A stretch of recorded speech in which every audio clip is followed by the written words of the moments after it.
नमस्कार, स्वाभिमानी न्यूज चॅनलच्या बातमीपत्रात आपले स्वागत। अभ्यास दौऱ्यासाठी जाण्याबाबत जिल्हा मराठी पत्रकार संघाच्या सभागृहात आज बैठकीचे करण्यात आले आयोजन। अभ्यास दौऱ्यासाठी जाण्याबाबत चर्चा करण्यासाठी धुळे जिल्हा मराठी पत्रकार संघाच्या सभागृहात महत्त्वपूर्ण बैठकीचे आज आयोजन करण्यात आलेले होते। या बैठकीत संघाचे पदाधिकारी, सदस्य तसेच पत्रकार मोठ्या संख्येने उपस्थित होते। दरम्यान बैठकीत प्रस्तावित अभ्यास दौऱ्याचे नियोजन, स्थळ निवड, खर्च, कालावधी तसेच दौऱ्याचा उद्देश याबाबत सविस्तर चर्चा करण्यात आली। पत्रकारांच्या ज्ञान वृद्धीसाठी व कार्यक्षमता वाढीसाठी अशा अभ्यास दौऱ्याचे महत्त्व अधोरेखित करण्यात आले। यावेळी उपस्थित सदस्यांनी विविध सूचना मांडत दौरा यशस्वी करण्यासाठी सहकार्य करण्याचे आश्वासन दिले।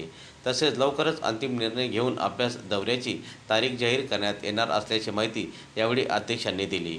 दरम्यान आजच्या या बैठकीत अध्यक्ष, उपाध्यक्ष सह पदाधिकारी, सदस्य मोठ्या संख्येने पत्रकार बांधव उपस्थित होते।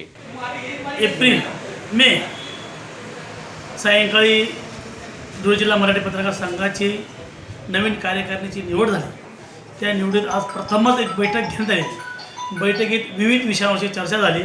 त्या बैठकीचे विशेष करून कोर कमिटीचे माजी अध्यक्ष चंद्रशेखर पाटील, रवींद्र इंगळे, मिलिंद बैसाने, नूरखान पठाण, ज्येष्ठ पत्रकार राजेंद्र भावसार यांच्या मार्गदर्शनाखाली ही बैठक संपन्न झाली। या बैठकीत असं ठरवलं की अभ्यास दौरा निश्चित करण्यात आला। तो दौरा म्हणजे कोकणात जाणार आहे। ज्या सभासद बांधवांना तसंच कार्यकारी सदस्य इतरांना कोकण दौऱ्याला ज्यांची इच्छा असेल त्यांनी धुळे जिल्हा मराठी पत्रकार संघाशी संपर्क साधून आपले नाव नोंदणी करून घ्यावे। येत्या मेच्या एंडिंगला आपल्याला कोकण दौरा करायचा आहे, तरी सर्वांनी या अभ्यास दौऱ्याचा लाभ घ्यावा अशी मी सर्व पत्रकार बांधवांच्या वतीने व धुळे जिल्हा मराठी पत्रकार संघाचा अध्यक्ष या नात्याने मी सर्वांना जाहीर विनंती करतो, आपण सर्वांनी पत्रकार संघाचे संपर्क साधा।